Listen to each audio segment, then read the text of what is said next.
Students, this is Rajni Arora and welcome to Level Up Academy. तो आज हम क्या करने वाले हैं, आज हम साइकोलॉजी के कुछ इंपॉर्टेंट क्वेश्चंस देखने वाले हैं। ठीक है, तो बहुत अच्छे से ध्यान से आराम से समझिएगा और जैसे जैसे क्वेश्चंस होते जाएंगे अपने माइंड में सेट करते जाइएगा। ठीक है, फर्स्ट क्वेश्चन, साइकोलॉजी शब्द का सबसे पहले प्रयोग किसने किया। साइकोलॉजी शब्द का दो क्वेश्चन बनते हैं इसे, एक तो किसने किया और कब किया। रुडोल्फ गोल्कॉय ने किया और 1590 में किया। बिल्कुल इसे माइंड में सेट कर लीजिए, किसने किया था, रुडोल्फ गोल्कॉय ने, और कब किया था, 1590 में। साइकोलॉजी की पहली मतलब प्रथम पुस्तक कौन सी थी। दो क्वेश्चन यहाँ से बनते हैं कि साइकोलॉजी की सबसे पहली पुस्तक कौन सी थी, साइकोलॉजिया, और किसने लिखी थी, रुडोल्फ गोल्कॉय ने लिखी थी। ये दोनों के आंसर्स ध्यान रखिएगा। ठीक है, साइकोलॉजी शब्द की उत्पत्ति कैसे हुई थी, किससे मिलकर हुई थी। साइकोलॉजी शब्द की उत्पत्ति हुई थी साइकी प्लस लोगोस से, और ये दोनों शब्द यूनानी भाषा के शब्द थे। ठीक है, विश्व की प्रथम साइकोलॉजी लैब कहाँ और किसने स्थापित की थी। देखो, अब यहाँ पर ये पूछा जा रहा है कि लैब मतलब यहाँ पर किसने साइकोलॉजी को एक तरह से प्रयोगात्मक बना दिया था, उस पर प्रयोग करने, वैज्ञानिक रूप से प्रयोग करने स्टार्ट कर दिए थे। तो वो कौन थे, विलियम वुंट थे। तो अब क्वेश्चन कौन से बनते हैं कि सबसे पहली लैब की कब स्थापित हुई थी, 1879 में, किसने की थी, विलियम वुंट ने, और कहाँ पर की थी, जर्मनी के लिप्जिंग में की थी। ठीक है, विश्व का प्रथम बुद्धि परीक्षण कहाँ हुआ था। अब दो क्वेश्चन बनते हैं, पहला ये कि विश्व का और दूसरा ये भारत का। तो पहले विश्व का देख लेते हैं। विश्व का प्रथम बुद्धि परीक्षण हुआ था 1905 में, और किसने किया था, बीने और साइमन ने किया था। कब हुआ था, 1905 में, किसने किया था, बीने और साइमन ने। दोनों इंपॉर्टेंट क्वेश्चन है। अब आपसे पूछा जा रहा है कि भारत का प्रथम बुद्धि परीक्षण कहाँ हुआ था, कब, किसने किया था, सॉरी। भारत का प्रथम बुद्धि परीक्षण 1922 में C.H. राइस द्वारा किया गया था। ठीक है, दोनों क्वेश्चन को दिमाग में सेट कर लीजिए। नेक्स्ट, आधुनिक मनोविज्ञान का जनक। आधुनिक मनोविज्ञान का जनक जो है विलियम जेम्स है। कुछ लोग इसमें अरस्तु लिखते हैं, वो बिल्कुल गलत हो जाएगा, तो ध्यान रखिए विलियम जेम्स जो है वो आधुनिक मनोविज्ञान के जनक माने जाते हैं। आधुनिक मनोविज्ञान के प्रथम मनोवैज्ञानिक, आधुनिक मनोविज्ञान के जो प्रथम मनोवैज्ञानिक है वो कौन है, डेकार्टे। किंडरगार्टन विधि के प्रतिपादक कौन है, फ्रोबेल। इंपॉर्टेंट है ये भी, किंडरगार्टन विधि के प्रतिपादक अगर आपसे पूछा जाता है तो वो फ्रोबेल है। डाल्टन विधि के प्रतिपादक पूछा जाएगा तो वो मिस हेलेन पार्कहर्स्ट है।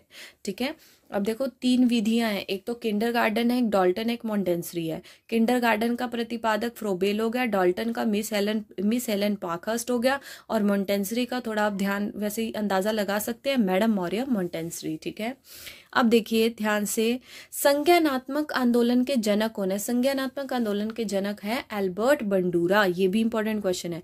अब जो हम पढ़ने वाले हैं वो क्या है कि मनोविज्ञान के विभिन्न सिद्धांत, संप्रदाय और उनके जनक, मतलब कौन से सिद्धांत है, कौन से संप्रदाय, उनके जनक कौन से। देखिए सबसे पहले गेस्टाल्टवाद। गेस्टाल्टवाद के संप्रदाय हैं कि जनक है कॉलर, कॉफका, वर्दिमर और कर्ट लेविन। ठीक है, और संरचनावाद के संप्रदाय कौन है, विलियम वुड। यहाँ पे आपको मेंशन भी किया हुआ ईयर भी। ठीक है, तो व्यवहारवाद के जनक कौन है, J.B. वाटसन। मनोविश्लेषणवाद के संप्रदाय हमारे कौन है, सिगमंड फ्रायड। विकासात्मक और संज्ञानात्मक सिद्धांत की बात की जाए तो इसके प्रतिपादक कौन है, जीन प्याजे। संरचनात्मक अधिगम की अवधारणा किसने दी थी, जेरोम ब्रूनर ने। क्वेश्चन ध्यान से देखिए जरा, संरचनात्मक अधिगम की अवधारणा किसने दी थी, जेरोम ब्रूनर ने। सामाजिक अधिगम सिद्धांत एल्बर्ट बंडूरा ने। सामाजिक अधिगम सिद्धांत, क्वेश्चन को ऐसे रिलेट करके देखिए जरा, ऐसा नहीं पूछा सामाजिक पूछते तो अलग हो जाता, सामाजिक अधिगम बोल रहे हैं वो आपको, एल्बर्ट बंडूरा। संबंधवाद के संस्थापक कौन थे, थॉर्नडाइक। संबंधवाद के कौन थे, थॉर्नडाइक। अनुकूलित अनुक्रिया सिद्धांत के संस्थापक कौन थे, पावलव्स। ठीक है, क्रिया प्रसूत अनुबंधन सिद्धांत किसने दिया था, स्किनर ने। प्रबलन या पुनर्बलन सिद्धांत हमें C.L. हल ने दिया था। अंतर्दृष्टि या सूझ का सिद्धांत जो है कॉलर ने दिया था। ठीक है, जिसमें वो चिंपैंजी के ऊपर भी अपना प्रयोग करता है। ठीक है, तो ये सब इम्पोर्टेंट क्वेश्चंस हैं, ये सब आप ना वीडियो पॉज करके एक बार अच्छे से देख लीजिएगा, आपको सब याद हो जाएगा।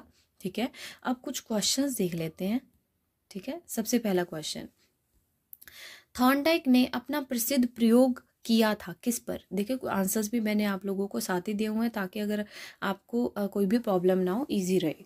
थॉर्नडाइक ने अपना सब प्रसिद्ध प्रयोग किस पे किया था? बिल्ली पर, कुत्ते पर, कबूतर पर, चिंपैंजी पर। तो थॉर्नडाइक का प्रयोग जो था वो बिल्ली पर था। ठीक है, ये ध्यान से रखिएगा ज़रा।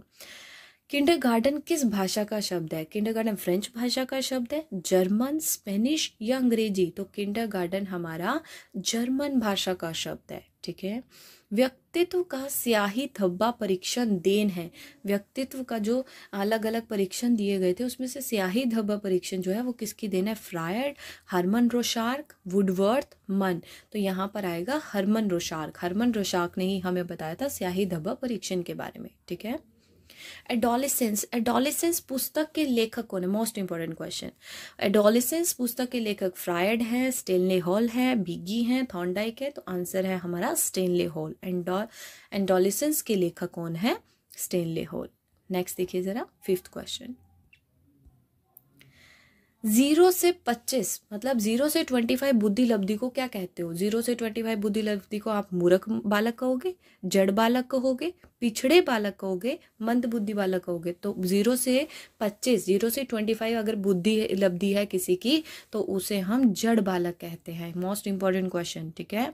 नेक्स्ट क्वेश्चन, निम्न में से गलत का चयन करना है कि बुद्धि लब्धि टर्मन, बुद्धि लब्धि टर्मन ने मतलब टर्मन ने इसका सूत्र दिया था एक तरह से, मानसिक आयु बी ने, बुद्धि लब्धि का सूत्र स्टर्न, बुद्धि का बहुखंड का सिद्धांत स्पीयरमैन। तो इसमें से गलत कौन सा हो जाएगा? बुद्धि लब्धि टर्मन बिल्कुल सही है, मानसिक आयु बी ने बिल्कुल सही बताया उन्होंने, और जो सूत्र है वो स्टर्न ने दिया था। लेकिन जो बुद्धि का बहुखंड का सिद्धांत है वो स्पीयरमैन ने तो नहीं दिया था। चलिए आपके लिए क्वेश्चन देती हूँ कि बुद्धि का बहुखंड का सिद्धांत किसने दिया था? बताएंगे जरा आंसर। ठीक है। 7th क्वेश्चन, स्किनर का प्रिय सूत अनुबंधन सिद्धांत थॉर्नडाइक के किस नियम पर आधारित है? स्किनर का जो क्रिया प्रसूत अनुबंधन सिद्धांत है वो थॉर्नडाइक के किस नियम पर आधारित है? अभ्यास के नियम पर, तत्परता के नियम पर, प्रभाव के नियम पर, सादृश्य अनुक्रिया के नियम पर।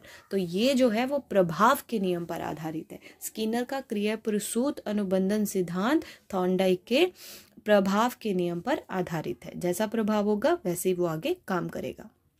नेक्स्ट, बुद्धि लब्धि शब्द का सबसे पहले प्रयोग किया था थॉर्नडाइक ने, विलियम स्टर्न ने, अल्फ्रेड बीने ने, टर्मन ने?